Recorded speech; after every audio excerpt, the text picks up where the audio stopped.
Nagugutom ka ba?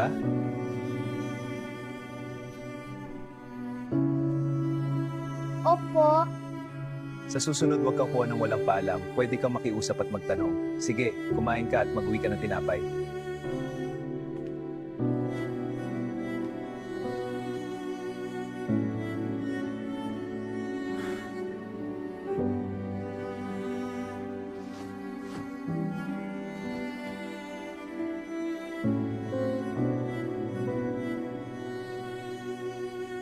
Maraming salamat.